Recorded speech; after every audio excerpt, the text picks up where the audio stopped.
everybody, and welcome back to the Star Wars Expanded Universe, narrated by Disney, or Lucasfilm, whichever way you slice it. Legends. Today I review X-Wing Rogue Squadron, Krytos Trap, by Michael Stackpole.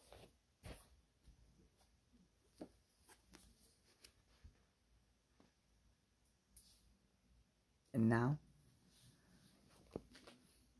I remember why I love X-Wing. Don't get me wrong. First two books are good. But I didn't really remember why I loved it so much. This reaffirmed it. Non-spoiler wise. The entire Coruscant and New Republic government are dealing with the effects of the Krytos virus. The virus that Izard made and is only affecting non-humans. And it's killing a lot of people. So they gotta deal with that in this book. We are also dealing with Tycho's trial. Being accused of murder and being a traitor. And then on the other flip side, we deal with Corran Horn and his abuse and torture on Lusenka. And those are kind of the plot threads we have going on. All of which are done superbly. Guys, this book is so good. It is, if the first two books were good, this one is great. You know, I've been saying for the past two books that Corran is fine, but I don't love his character. This is where I finally started to open up to him more. Where I finally started to really like Corran. Everything with the trial of Tycho was a whole lot of fun. Gave me Better Call Saul vibes. It's so much fun dealing with that and seeing that play out. And the politics within here too. The post-Return of the Jedi era got very political. Not political in the sense of our real life where everything's divided and divisive and right versus left. None of that. But the world building within a political structure.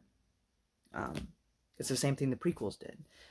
But for post-Jedi. And I love that. It's like poetry. It's like poetry. It rhymes. You know, full circle. Politics in the prequels, politics here. And it works so well. Boris Fela returns. I mean, he's been in the other books too.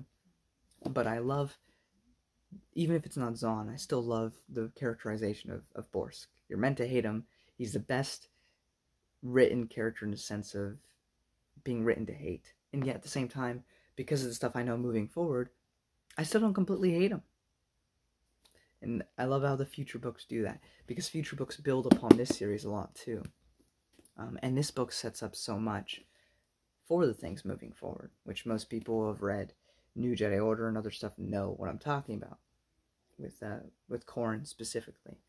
But with non-spoiler, of course, the Krytos Trap will be taken care of. Because by the Thrawn trilogy, people are just living there. There's no virus killing people left and right, obviously, and this takes place before the Thrawn trilogy. We know that Tycho is around later, so what happens in the trial, you have to see. And of course, the fate of Corran, gotta read the book to find out. But overall, it's just so fantastic. All the characters are written super well, whether that be Wedge, again and again. Wedge was in all three movies, and he was a face. You don't love Wedge because of the movies. You don't. He's barely in the films.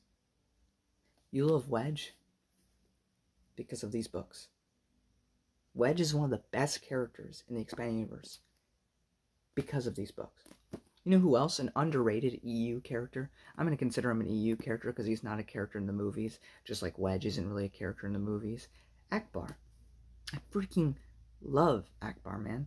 And this book, again, I mean, he's more of just one of the people in the trial, but still, love me some Akbar. And, frickin' Gavin, I thought he was fine, but he really starts to grow in this book as well. So, Gavin Darkladder for the win. And yeah, I don't want to spoil stuff in case you haven't read it. So, if you don't want spoilers, now's the time to go. I will say, this is really good. Now, of course, you can read the other two if you're going to read the series, but this one in particular. Highlight. I'm still debating whether or not Alston is better than Stackpole. By memory, I think he is. But this made me realize why I love the series again. So, recommend highly. So, like Star Wars EU teen, Lance, get your butt on it. Anyway, so, some slight spoilers. So Gavin changing. This was interesting. It's kind of earlier on in the book. But people are dying, of course. And Gavin sees, like, this dead body. And he talks about, like, you know, before I joined Rogue Squadron, you know, that probably would have really shaken me up. But now it's just like, oh, it's another day. But that's the problem for him. It can't just be another day. Right? Like, he needs to still be affected by it. Because if you stop being affected by that, then you know, you've changed too much. So that was interesting. In the back to politics, everything with this, you know, the fact that you have to have Thifarians on the team because the Thifarians are like that and they're in control of the Bacta, so you know, all that stuff, and just the way it works of having this whole game being played with it, because it's what Izard wants, is you keep using the Bacta, and then you kind of run out and you have to go talk to the Thifarians and everything. And I mean, this is all also set up for the next book, but I don't know, again, I really love that aspect of it. Also, I kind of suspected, but I think the last book didn't give an exact name. It just said the Trandoshan. But yeah, Bosk, the boy, our scaly friend, killed Corrin's father, I guess. So, frick him, right? Much later on, as we're on the Lusenka, we find out that Jan Dodonna is alive. Is this a contradiction? Not really. In the old Marvel comics, which were S-canon for a long time before, you know, or, well, they weren't, nobody knew if they were canon, I guess I should say. But Jan Dodonna died in those comics on Yavin. But here we see him alive. But guess what? We didn't see a body or anything. He survived Yavin. Was simply captured and put on the Lusenka. So I thought that was pretty cool. Now, Kirsten Lore has been an interesting character. I never really liked him. Never really found him super compelling. He's a decent character, don't get me wrong. He's just, when his sections came up, they were the least interesting part of these books for me. That being said, by the end of the book, you know, he does something that Izard finds out, and he knows that he's in trouble. So he tries to offer to testify at the court, which, of course, will get him killed. And then, this is a slight contradiction. There is a soft band-aid for it, but acknowledge, but this is, again, George's fault for changing it multiple times. We had in the old Marvel comics with Mandalore, saying that the Mandalore at the time had seen Boba Fett during the Clone Wars, which wouldn't have happened because he was like 10 or something. So that was a contradiction. Mainly because George said it was only a couple of years ago. And then he switched it to like 30 years ago. And that's what he said mainly during the novel era. Like with Thrawn's book and these books. Everybody says it's about 30 to 40 years ago. Which it wasn't. It was 20 years ago. Give or take, because this is a couple of years after A New Hope. But it's still within the 20-year like limit. So no, it has not been 40 years, but that's what's claimed in this book since the Clone Wars. However, there are source books and stuff that explain that Palpatine changed the dates, made a new imperial dating system when he became emperor. Now, it's a very small fix, and it's kind of like a light band-aid on a kind of a big issue, but what can you do? That they were following what George Lucas had said, and he just later changed his mind. And so the EU had to adjust for that. Now again, this is an example of the creator messing up the EU's continuity. This is not an example of the EU not being consistent. They tried very hard to be, but when the creator, the god of the universe, says something, you follow it, and then he changed it. So like, well, frick, well, all you can really do is make some sort of band-aid explanation, which is what the Emperor changing the dates thing is. But if you want a contradiction, that is one of them. But it is by no means the EU writer's fault. The coolest scene in this entire book, there are TIE fighters on not the streets, but the skies of Coruscant.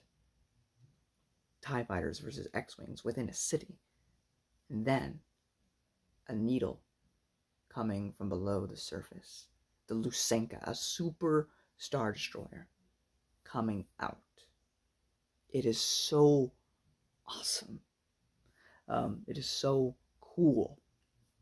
The visual's amazing. Now, there was a fan film made. The characters and events aren't exactly accurate, but getting to see in some visual form the Lusenka leaving Coruscant is super cool. And then we find out the true traitor, because Cornhorn escapes. And this is another interesting thing. He's in this museum, right? And you find out that the museum is underneath the actual museum on Coruscant. And it had like all this Jedi memorabilia. And a lot of the faces were like, had their heads chopped off, or the faces were melted in, kind of like, when Qui-Gon put the lightsaber in the door at the beginning of episode 1.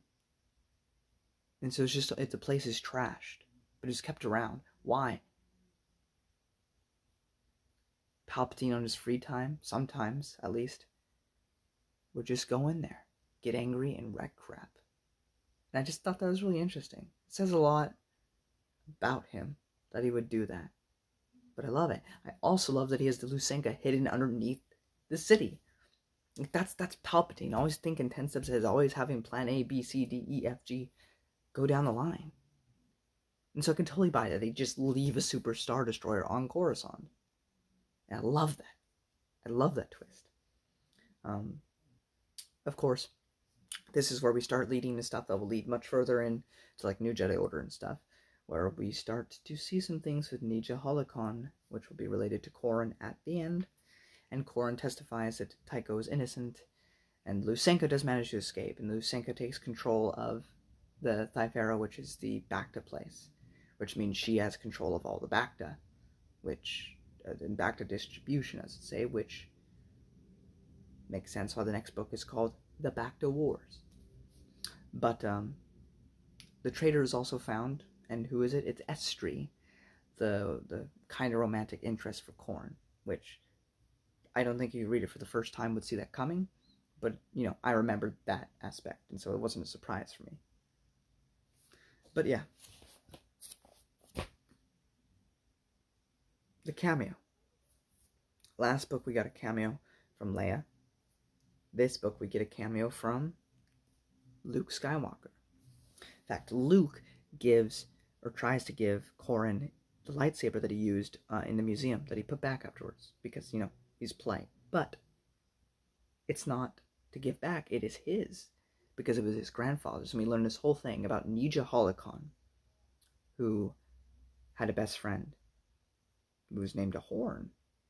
And Nija, I think, died during the Purge, and his best friend would marry Nija's wife, because Nija was, this is addressed in Jedi Trial, but he, like Anakin, was going against the Jedi's wishes in having a family. But he never turned to the dark side. But he did die. And so his best friend ended up falling in love with his wife, remarried her, and took care of a kid who wasn't his, raised him up as a Horn. So hence you get the Horn family. But technically, Corran is Corran Holocron. So that's interesting. And that's because that means if his grandfather was, and his father was, which we know because of short stories, he's Force sensitive. Which is why Luke asks him to join his new Jedi Order. Be the first of his students. But, here's the thing. First off, Luke doesn't even have a training place yet. He's just so excited to find somebody who's force sensitive that he could train. And contradiction, right? Because the Thrawn trilogy, he doesn't have an apprentice yet. He hasn't had one yet. Well, no, nothing's contradicted because Corran says no. Corran says maybe someday. But right now I have responsibilities to finish and I need to complete. And so that's what we're going to do. Except, wait, they can't because the government doesn't want them to interfere. Because the New Republic is like, yeah, well, Izar just helped an opposing faction on the planet of Thlythera take over the government. So this is an internal affair. And if we interfere, then this might stop other member worlds from wanting to join the New Republic. So Rogue Squadron quits. They just quit being a part of the government. Like, fine, we'll do it ourselves. And that's how the book ends. So, again, whole lot of fun. The book is so utterly worth it. And I'm so excited to read the finale, at least 2 Stackpole's ones. Then we have one more, but that's after the Thrawn trilogy. But as for this immediate storyline, it ends in the next book. Till next time, may the Force be with you.